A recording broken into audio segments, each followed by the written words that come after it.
Hello aviators, Sky here, and today we'll delve once again into the world of VIP transportation. This time, our hero is, in every sense, a purebred machine, a native Briton that went through decades of breeding and polishing of the best solutions in terms of practicality and comfort. Let's get acquainted with the gentleman.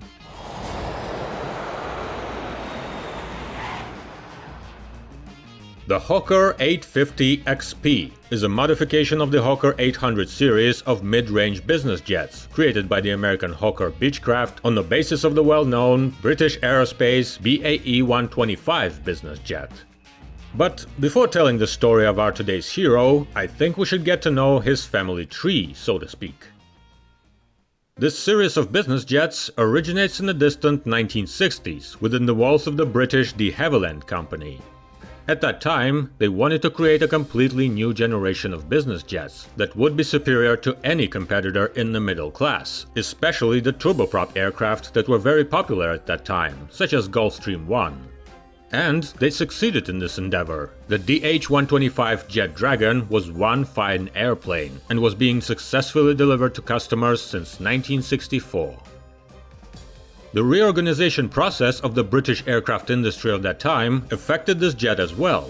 De Havilland became part of the Hawker Siddeley Corporation, and after a while, the DH-125 became the HS-125. And when in the 1970s Hawker Siddeley itself became part of the British Aircraft Corporation, this plane was renamed once again to become the BAe 125. After another sale and resale of the company, the plane would get a new name yet again, but more on that later. We can get acquainted with the design of these planes by using as an example the one standing in front of us right now. We are at the Vnukovo Business Terminal, and this is a Hawker 850 XP of the Sirius Aero fleet. Yeah, we already know them by the cheerful Brazilian Legacy 600 that also belongs to their fleet and is actually standing right by our side. Well, let's see what the Hawker 850 XP got. A low-lying swept wing, a tricycle landing gear, and two jet engines at the aft section of the fuselage. It is a classic middle-class jet that accommodates 8 passengers and has a maximum takeoff weight of 12.7 tons, 28,000 pounds. In a sense, it was the BAe 125 that paved the way to this class of planes as we know them today. To support these 12 tons, the plane features a classic tricycle landing gear, which by the way is quite buff. Each of the main landing gears is equipped with a two-wheeled bogie, and the wheels on the front landing gear have special extrusions, which, like mud guards, send water and particles more widely to the sides, preventing them from hitting the airframe and getting into the engines. Such solutions can be seen on some aircraft that are meant to operate on poor quality or unpaved runways. The jet is 15.6 meters or 51 feet long and has a wingspan of 16.5 meters, 55 feet. By the appearance of the wing, you can clearly tell right away that it was not designed yesterday. Its high-lift system is as simple as it gets, without any killer innovations or sophistication. Classic single-section flaps and ailerons that stretch to the wingtips, or in this case, winglets. Actually, the introduction of full-fledged winglets is one of the major advances made by the 850 XP model among the heirs of the BAe 125. The plane has no slats, just a clean metal front edge, interrupted only by wing lights. Yeah, these huge headlights. For better aerodynamics, the wing features classic vortex generators and vortolons that are hanging up front, one per console. A simple solution. The early versions had wing fences instead. At first glance, it may seem that the design of the wing is not impressive at all, but strangely enough, it is one of the key advantages of this jet. A simple design is easy to maintain, while the aerodynamics and thickening of the low-sweep wing were perfectly thought through right from the beginning, providing good controllability and the ability to fly at low speeds, hence leading to improved takeoff and landing performance. Of course, all this came at the cost of cruise flight. A ceiling of 12.5 kilometers or 41,000 feet and a speed of 430 knots, about 800 kilometers per hour, are not impressive figures for a modern business jet. But yet again, it is a mid-class jet with a range of just 4,800 kilometers, 2,600 miles. That's not a particularly long range. It provides opportunities that are quite worthy for its class, and the loss of top performance is not such a big deal in this case. This is the reason why the aviators did not rush to completely change the wing all along, and just limited themselves to making some improvements. This is why a seemingly outdated aircraft is still in decent demand. It has a cross-shaped tail, with a horizontal stabilizer located closer to the middle of the upper fin. These days, it is not a widespread design feature, but there was a time when it was considered the main one, even before the appearance of the T-tail. However, even nowadays, this design is used quite successfully. At least the guys from Dessous don't feel shy about it at all. Speaking about the fin, it is huge. It starts with the air inlet of the air conditioning system above the fuselage and stretches a long way backwards. The rudder goes from the fuselage to the horizontal stabilizer. The stabilizer itself features a pitch control surface that is as normal as it gets. The mechanisms are quite rough compared to today's sleek tails, but they do their job, so it's fine. The particularities of the empennage and the fuselage that narrows down in the tail like a funnel lead to the particularities of the power plant, which is located quite low. We are more used to modern jets, whose engines are raised higher. The power plant consists of a pair of Honeywell TFE 731 5BR turbofan engines with 20.7 kN of thrust each, with a full set of automatic controls and a good old target-type reversal mechanism.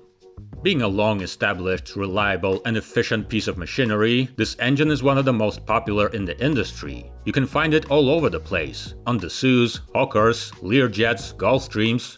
Even the Soviet Yak-40 once featured those during the development of its twin-engine version. Not bad for an engine that was originally meant to be an APU for the DC-10. Speaking of which, there is an APU here too. It is a small unit located in the tail above the engines across the fuselage axis, with the intake on the left and exhaust on the right side. This set of solutions, which remains relevant to date, was just perfect at the time of its creation. The BAe 125 turned out to be an excellent mid-class business jet, and it gained popularity all over the world. Back in its homeland, it became one of the main means of transportation for Queen Elizabeth II, while abroad, the Americans became very fond of it. Even despite the fierce competition in the US market, out of hundreds of planes that were built, the vast majority was sent precisely there. In addition to that, excellent flight performance, especially with low requirements for airfields, made them popular among government agencies, which actively purchased and modified them to meet their needs. But the industry did not stand still, and manufacturers continued to actively update their aircraft. Back in the early 1980s, when the BAe 125-700 was the most advanced version, British Aerospace began to create its deeply modernized version, which received the index 800. Since it was not a completely new aircraft, but just a modification, the work progressed fairly quickly, and the prototype made its maiden flight already in 1983. The aircraft received updated avionics, boosted engines, and a number of modifications of the airframe, including an increased wingspan. The most obvious difference is of course the new cockpit glazing, which improved visibility and reduced the aerodynamic resistance. Besides, the trends are changing, you know. The previous version made the design look old. In addition to that, in 1990, the BAe 125-1000 was created, which was basically a modification of the 800 model with the Pratt & Whitney PW305 engines, a slightly stretched fuselage, and increased range. So while the basic 800 was seen as original version, the 1000s was intercontinental. The 1000s was more complex, more expensive, and being a modification, a bit inferior to its fellow competitors on the market, so it did not gain popularity. Only about 50 of them were ever built. On the other hand, the 800s proved to be very successful, both in comparison with the big brother and its predecessors. Over the first 5 years, the Brits sold more than 200 of these machines. Not bad. However, shortly after, along with the planes, they also had to sell the business. In the mid-1990s, the business aviation division was transferred to the Raytheon Corporation. Being aware of the breed and the image of the aircraft, the Americans did not cut off its British roots and called it Hawker.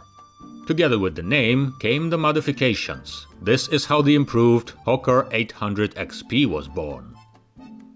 With the larger version, things were more complicated. In 2001, Raytheon took to the sky the more effective Hawker Horizon 4000 to replace the unpopular 1000 model. Obviously, this put an end to the production of the Hawker 1000. However, already at the development stage, the corporation faced the problem of having a small gap in the model range between the Hawker 800 XP and Hawker 4000. The 800 began to fall behind within its niche in terms of range. To solve this problem, in 2005 was created the Hawker 850 XP, our today's hero. The once again renewed aircraft received improved avionics, winglets, and a more comfortable interior. Let's get inside and check it out. The cabin is 6.5 meters or 21 feet and 4 inches long, 1.83 meters or 6 feet wide, and 1.75 meters or 5 feet and 9 inches high. A person with an average height will have to duck a little, but this is a middle-class aircraft, so a huge cabin is not to be expected here. In a bid for height, the aviators lowered the floor, making the aisle a bit lower than the level of the seats, and the ceiling above it was made as thin as possible. This way, they battled off another couple of centimeters of height. The finishing is as it should be. Tons of gold plating, leather and wood in soft color schemes. There are no futuristic frills. Everything is quite conservative. In the front part of the cabin, by the side of the plane's entrance and right behind the cockpit, there is a kitchen. It also fits the class. A set of storage places for food, drinks and dishes, plus a simple set of kitchen appliances to heat or cool everything before serving the passengers. It is not a place to cook high cuisine dishes, so Hawker's kitchen is hardly a dream of Gordon Ramsay. But with an average flight duration of 2 or 3 hours, you can get by with something less sophisticated. With their dimensions, the Hawker 850 XP aircraft usually come with cabins for 8 passengers. The front half has 4 individual seats, set in a club configuration in pairs divided by tables. The tables are located in compartments between the seats. You can set them up like this. You can leave them folded in half for convenience, or unfold them completely for work or to have your lunch served. When the table is not needed, it is just as easy to return into the compartment. The seats are of course made of leather. They are very cushy and comfortable. This is important for the aircraft because, given the size of the cabin, there's not much space for walking around. Compared to the seats of some new business jets, which seem to be taken out of sci-fi movies, they look very conservative, as if they were brought from a gentleman's club of the early 20th century. However, they do feature due functionality. Thanks to the integrated mechanization, the seats can rotate up to 180 degrees, can be moved relative to the vertical axis, have tilting backrests and retractable headsets, in case the passenger is 2.5 meters tall. At the same time, there are no leg rests. Considering the space, it seems that the designers assumed that the people would start bumping against each other if they added this feature. The second group has a different configuration. There is one more seat with a table on one side and a sofa on the other, which is finished in the same way as the seats, so it is just as soft and comfortable, perfect for both sitting and having a nap. The sofa has seat belts and theoretically it can fit 3 passengers, 3 of an assumed total of 8. As real life shows, rarely do business jets actually accommodate the maximum number of passengers, so 8 is a rare occurrence here. Yet, in this instance, it might not be very convenient. I don't know, can you imagine 3 men sitting here like on a school bench? So 8 is fine, but 6 or 7 is better. Most of the time this is the case. The windows on this aircraft are of medium size and they are fitted with conventional shutters. There are 6 of them on each side of the plane, which given the size of the cabin is plenty. Meanwhile, on the right side of the plane there is an emergency exit. There is a lavatory in the tail section of the cabin. Due to limited volumes, it is quite modest, but equipped with everything you might need.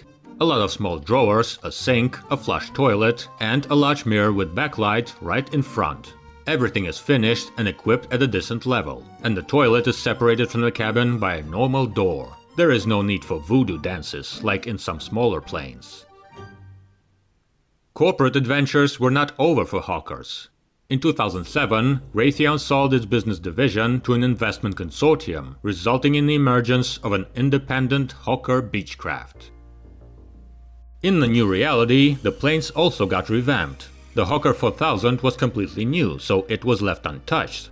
But it was decided to modify the Hawker 800XB and offer it with slightly increased and slightly decreased range options for a wider market coverage. The Hawker 900XB became the farther flying one. Fitted with the Honeywell TFE 731 engines, its range grew to be a little over 5,000 kilometers, and it got a better performance in hot and high airfield conditions. Meanwhile, the Hawker 750 was a slightly lighter version, with reduced fuel reserve and a range of 4,000 kilometers. At the same time, its cabin remained the same, so when competing with its class rivals, it often ends up being the more comfortable option. Our exploits inside the plane end with a visit to the main workplace on board, the cockpit. This glass cockpit is a product of Rockwell Collins, and it features 4 main flight instrument displays and a standard set of interfaces. The airplane is controlled by classic yokes. Side sticks did not get here. Of course, by modern standards, its avionics are not cutting edge, but it does the job. The crew of 2 pilots can do on this plane a lot of things that other machines would not dare to do. In addition to that, the updated glazing does its job as well. The visibility from inside is very good, and the plane looks quite fresh from the outside. But it seems that it will remain forever as it is now. Unfortunately, the business of Hawker Beechcraft did not live long, and in 2013 the company went bankrupt, which forced them to cancel out the range of business jet models. By now the Hawkers are no longer produced. However, it is still too early to bury them. First of all, although the serial production has been discontinued, the support and supply of spare parts is still there. Secondly, a fairly large fleet of hundreds of machines scattered around the world turns out to be a self-supporting system. Although these jets do not boast stunning innovations, they do provide customers with everything they need. They are easy to operate, and their rather modest cost due to their age makes them popular in the secondary market. Sirius Aero alone has an entire group of this aircraft family, including the models 750, 850XB, which is in fact the one we're looking at now, as well as the Hawker 1000, which is now considered to be an exclusive plane. There is only a handful of them in the entire world. So the history of the Hawkers is not over yet, and the BAe 125 family can certainly be proud of itself. These business jets went through several generations, and more than 1,600 machines that were in production for more than 50 years have soared the skies. This is where we conclude our VIP adventure. Thank you to Sirius Aero for letting us scout their plane. And you, fans of everything that flies, like and subscribe to the channel. Luxurious flights and soft landings to you.